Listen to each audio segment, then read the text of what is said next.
नमस्कार विद्यार्थी मित्रांनो, तुम्हा सर्वांचं मिस्टर प्रोफेसर या यूट्यूब चॅनलवर मी स्वागत करतो. आपला हा ऑसोलेशनचा जे काही आपण PYQs डिस्कस करतो त्यातला आपला 6वा लेक्चर. अगेन या लेक्चरमध्ये आपण again we are discussing the 2 more examples. The first one is from Telangana AP MSET. म्हणजे जसं की आपली महाराष्ट्राची CET राहते तसं आंध्र प्रदेशमध्ये MSET हा प्रकार असतो. तर तो MSET 2016ला आलेला क्वेश्चन्स आहे. And the second one is from the Maharashtra CET 2015 म्हणजे 2015ला आलेला क्वेश्चन्स आहे.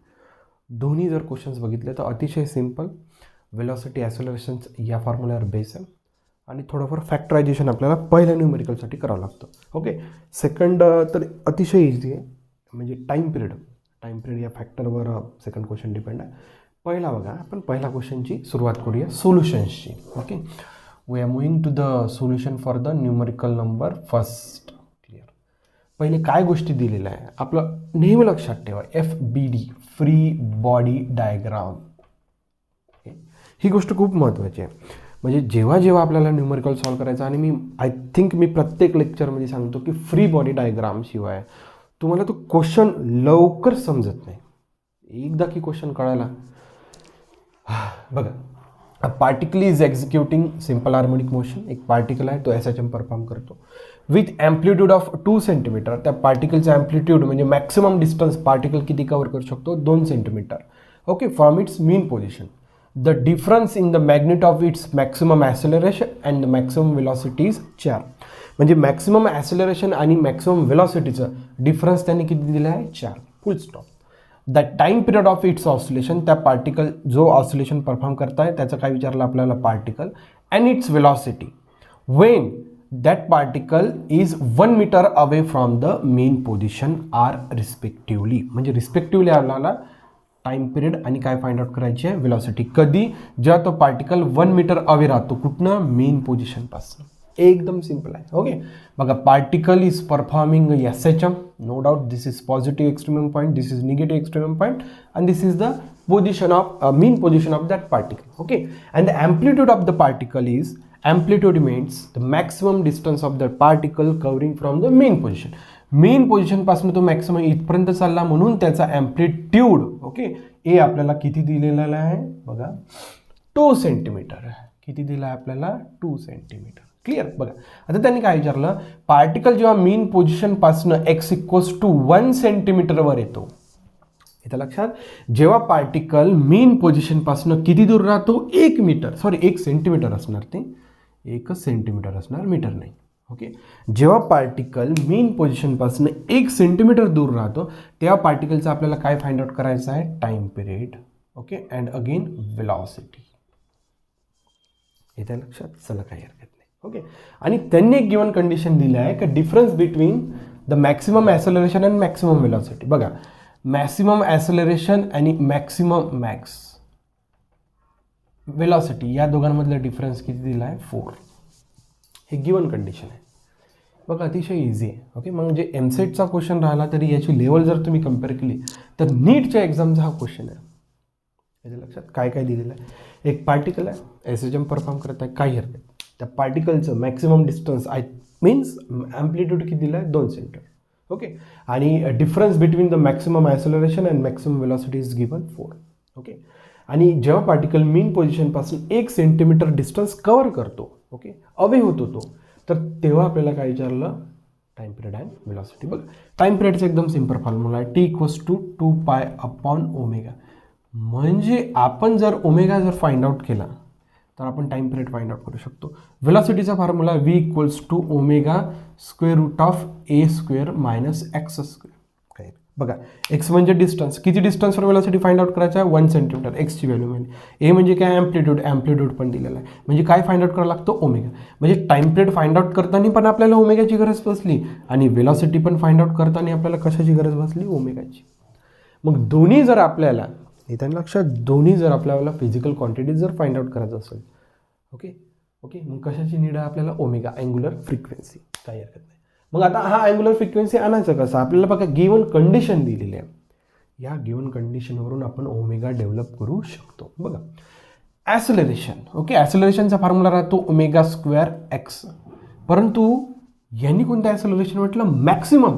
तर मॅक्सिमम ॲक्सेलरेशन काय राहतो ओमेगा स्क्वेअर इंटू एक्सच्या ठिकाणी काय येते ए, एक्सच्या ठिकाणी काय येते ए. एक्स म्हणजे काय डिस्टन्स, पण ए म्हणजे काय, ए म्हणजे काय ॲम्प्लिट्यूड आहे. Amplitude is nothing but the maximum distance. मग ए पण डिस्टन्सच आहे, एक्स पण डिस्टन्स आहे, ए पण डिस्टन्स आहे, परंतु जेव्हा डिस्टन्स मॅक्सिमम होतं त्याला आपण कशाने रिप्रेझेंट करतो, कारण की आपल्याला इथं काय विचारलं maximum acceleration. Clear. Velocity equals to omega. Okay, maximum velocity omega A, maximum व्हेलॉसिटीचा फॉर्म्युला आहे ओमेगा आहे. मग या दोन्ही व्हॅल्यूज इथे पुट करा. मॅक्सिमम ॲक्सेलरेशन किती omega square A minus maximum velocity किती ओमेगा ए इक्वल्स टू काय राहिला 4. दोघातून बघा ए काय निघाला common, therefore omega square minus omega A इथं निघाला कॉमन इक्वल्स टू 4. बघा आता ओमेगा स्क्वेअर मायनस ओमेगा ए म्हणजे काय ॲम्प्लिट्यूड, ॲम्प्लिट्यूड किती दिलं आहे तुला 2 इक्वल्स टू काय झाला हा 4. बघा हा 2 इकडे शिफ्ट करू, ओमेगा स्क्वेअर मायनस ओमेगा जर 2 तिकडे शिफ्ट केला तर 4 डिवायडेड बाय 2 होते. ओके, म्हणजे काय राहिला 2, 4 डिवायडेड बाय 2, 2 इंटू 2 सॉरी 4 भागेला 2 2. आता बघा याला कन्वर्ट करा, omega square minus omega minus 2 equals to 0. Quadratic इक्वेशनमध्ये कन्वर्ट झाला like this, x square plus b x plus c equals to 0. आता ह्याच्या आपल्याला पाडायच्या फॅक्टर्स. फॅक्टर्समध्ये फक्त एक गोष्ट लक्षात ठेवायची, दोघांची बेरीज किती राहिली पाहिजे मायनस ओमेगा आणि मल्टिप्लिकेशन किती राहिलं पाहिजे -2. बघा ॲडजस्ट करा, ओमेगा स्क्वेअर बघा -2 omega plus omega -2 equals to 0. बघा सगळ्या गोष्टी ॲड झाल्या. दोघांची बेरीज किती येत आहे बघा, आपण काय काय चूज केलं -2 ओमेगा आणि ओमेगा, या दोघांची बेरीज किती येत आहे -1 ओमेगा. मल्टिप्लिकेशन किती येत आहे -2. चला काय हरकत नाही. आता बघा या दोघांमधनं ओमेगा कॉमन काढला मी, शिल्लक किती राहिलं मग ओमेगा -2. इथं मी 1 कॉमन काढलं, शिल्लक किती राहिलं ओमेगा -2 इक्वल्स टू 0. आता या दोन इक्वेशनमध्ये बघा ओमेगा -2 कसा आहे कॉमन काढला, मग शिल्लक किती राहिलं ओमेगा +1 इक्वल्स टू 0. 2 रूट्स येतात. Okay, omega -2 equals to 0 and omega +1 equals to 0.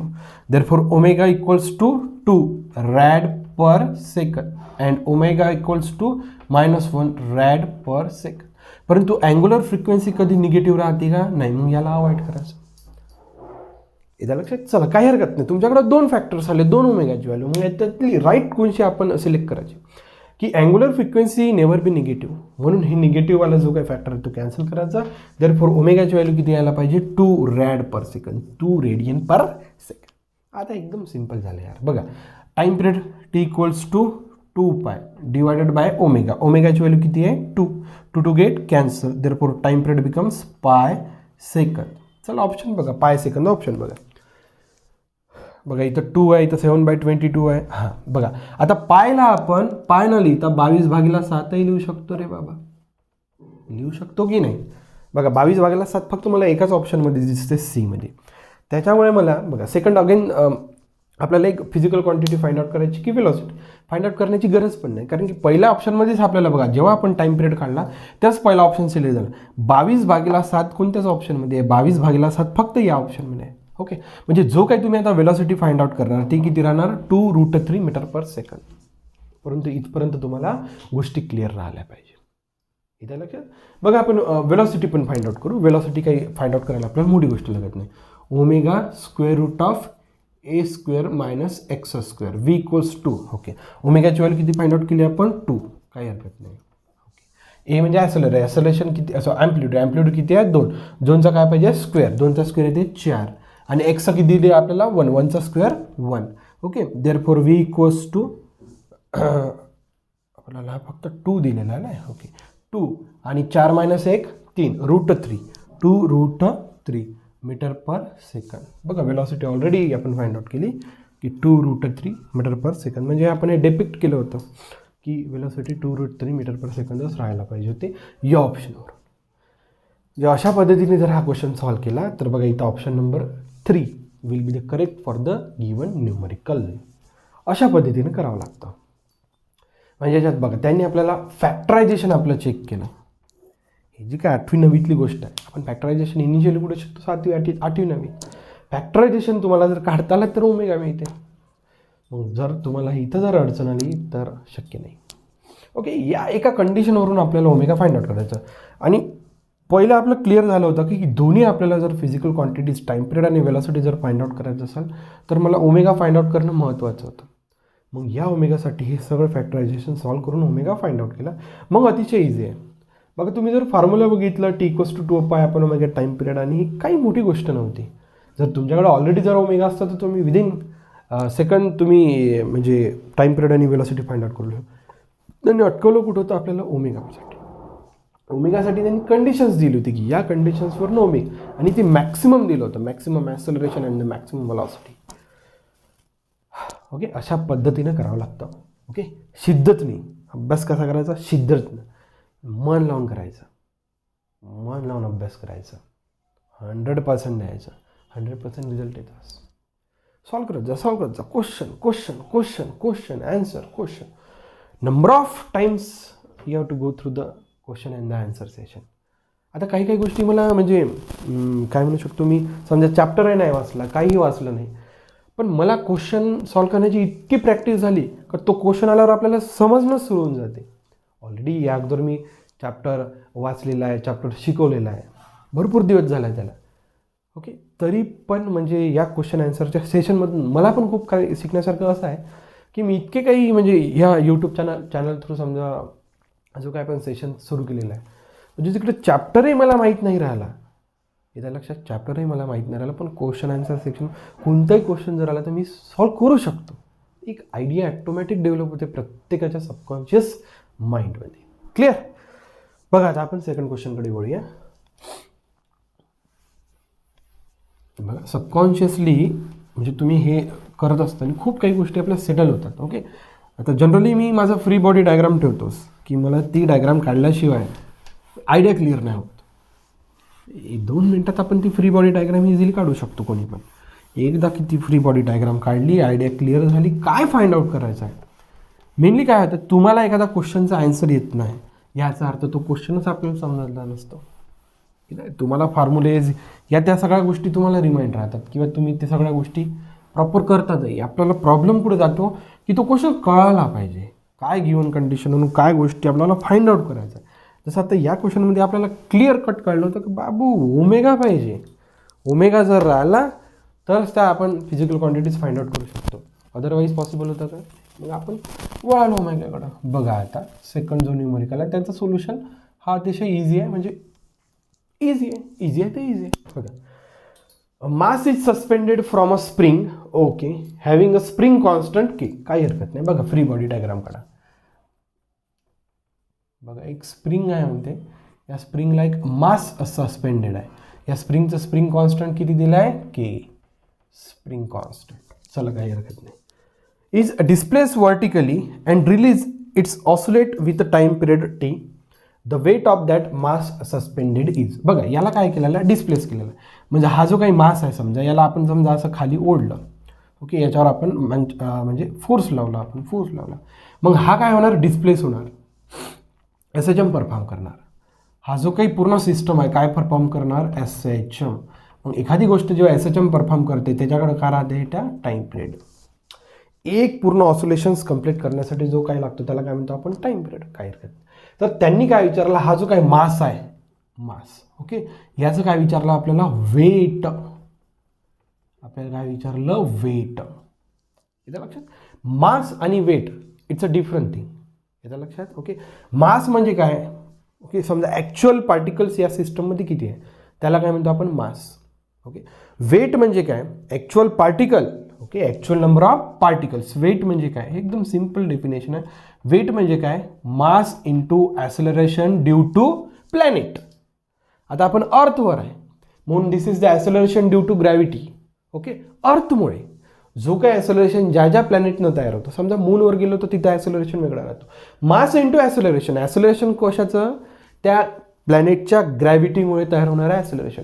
पृथ्वीच्या ग्रॅव्हिटीमुळे तयार होणारं ॲक्सेलरेशन किती, स्मॉल जी, रिप्रेझेंट करतो आपण 9.8 मीटर पर सेकंड. अदरवाईज आपण जनरली 10 मीटर पर सेकंड घेतो. ओके, म्हणजे आपल्याला m इंटू जी फाइंड आउट करायचं आहे. चला, ओके, आणि बघा ऑप्शन्स बघून घ्या. ऑप्शन्समध्ये आपल्याला कोणती न्यूमरिकल व्हॅल्यू फाइंड आउट नाही करायचं आहे, किती वेट, तो आपल्याला तो वेटचा फॉर्म्युला क्रिएट करायचा. बघा सगळे जर ऑप्शन्स बघितले तुम्ही तर आपल्याला काय क्रिएट करायचं आहे, फॉर्म्युला. ही गोष्ट क्लिअर होणं अतिशय महत्त्वाचं. नाही तर घेतलं डायरेक्ट आपल्याला वेट फाइंड आउट करायचं आहे. आपण न्यूमरिकलमध्ये आपल्याला फाइंड आउट काय आहे ना की क्वेश्चन वाचल्यानंतर तो ऑप्शनही चारही प्रकारचे बघणं अतिशय महत्त्वाचं आहे. तुमच्याकडे कोणत्याच प्रकारच्या व्हॅल्यू दिलेला नाही, तो तुम्हाला वेटचा फॉर्म्युला डेव्हलप करायचा आहे. क्लिअर? बघा चला काय हरकत नाही. बघा आता बघा टाईम पिरियडचा फॉर्म्युला राहतो T=2π/ω. चला काय हरकत नाही. ओके, आपल्याला फाइंड आउट करायचं वेट. बघा रिस्टोरिंग फोर्स राहतो -kx किंवा याला असं लिहू शकतो मी -mω²x. जेव्हा तुम्ही कॉन्सेप्ट शिकला तेव्हा रिस्टोरिंग फोर्सचा फॉर्म्युला शिकला -kx. K is nothing but the restoring constant. त्या रिस्टोरिंग कॉन्स्टंटला मी किती लिहू शकतो mω².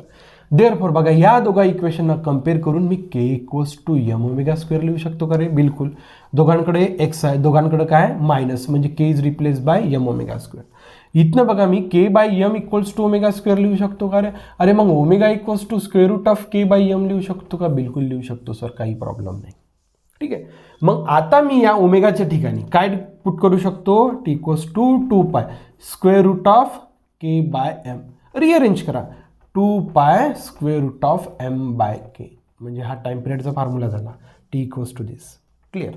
आपल्याला पाहिजे वेट म्हणजे काय पाहिजे? मास आणि जी. बघा मास इथनं फाइंड आउट करू शकतो आपण. ठीक आहे. मग काय करू? स्क्वेअरिंग. देअरफॉर टीचा स्क्वेअर, 2चा स्क्वेअर 4, पायचा स्क्वेअर π². तो स्क्वेअर रूट चालला गेला, काय शिल्लक राहिला? m/k. एका साईडला फक्त आपण m ठेवू, बाकी सगळ्या शिफ्ट करा. Therefore T² k/4π². Weight minute बरोबर आहे. काही प्रॉब्लेम नाही. बरोबर आहे. इक्वल्स टू काय शिल्लक राहिला? m. परंतु आपल्याला फक्त मास हवा का? नाही, आपल्याला कशाने मल्टिप्लाय करावं लागेल? जीनी. Okay, multiplying G on both side. Therefore जीने इथे मल्टिप्लाय केलं, मी इथे मल्टिप्लाय केलं. मग आता वेटचा तुमच्याकडे फॉर्म्युला तयार झाला. Okay, and mg represents weight of that particular mass or system. आता बघा ऑप्शन बघा, खाली आपल्याला 4π² पाहिजे, म्हणजे 2π² वाले ऑप्शन काय झाले? कॅन्सल. ठीक आहे, दोन्ही शिल्लक राहिले.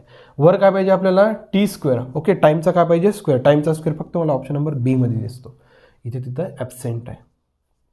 झालं, याच्या लक्षात. अशा पद्धतीनं तो जो काही वेटचा फॉर्म्युला डेव्हलप करायला लावला आपल्याला. ओके, एक सिस्टम आहे, स्प्रिंग मास सिस्टम आहे. फ्री बॉडी डायग्राम आपण पहिलेच केली. त्या स्प्रिंग मास सिस्टमसाठी त्यांनी के कॉन्स्टंट दिला होता, त्याचा टाईम पिरियड टी. आणि जो काही मास सस्पेंड केला होता त्या स्प्रिंग मास सिस्टम, जेव्हा तो काय ऑसिलेशन्स परफॉर्म करत होता, तर त्या मासचं विचारलं होतं आपल्याला वेट. काय हरकत नाही. रिस्टोरिंग फोर्स, जेव्हा आपण एखादा पार्टिकल इकडे ओढत आहे तर तो तिकडे का बरं चालला? याच्या लक्षात. याला समजा या बॉबला जर समजा मी डाऊनवर्ड ओढलं तर हा अपवर्ड का जातो? Due to restoring force. Restoring फोर्सचा मी फॉर्म्युला घेतला, त्याच्यातनं मला काय काढायचा होता? ओमेगा. कारण की टाईम पिरियडच्या फॉर्म्युल्यामध्ये मला ओमेगा टाकायचा होता. का बरं ओमेगा टाकायचं होतं? कारण की ओमेगामध्ये काय दडलेला आहे? मास. आणि मास मी फाइंड आउट केला, आणि मासला समजा मी जीनं मल्टिप्लाय करतो, माझ्याकडे वेट मिळते, म्हणून मी ओमेगाला तिथं रिप्लेस केलं. मग हे एकदम सिम्पल होता. याच्या लक्षात. महाराष्ट्र CET 2015 हा क्वेश्चन आला होता. अशा पद्धतीने जर तुम्ही करण्याचा प्रयत्न केला तर 100% तुमचे प्रिव्हियस इयर क्वेश्चन्स म्हणा किंवा तुमच्या ॲक्च्युअल एक्झाममध्ये येणारे जे काही क्वेश्चन्स आहेत ते पण सॉल्व्ह होऊ शकतात. याच्या लक्षात. तुम्हाला जर आपला उपक्रम आवडला सर, नक्कीच, तर तुमच्या मित्रांपर्यंत लाईक, शेअर, सबस्क्राईब करायला विसरू नका. त्यांच्याकडे पोहोचण्याचा तुम्ही प्रयत्न करा. So thank you for watching. See in the next video.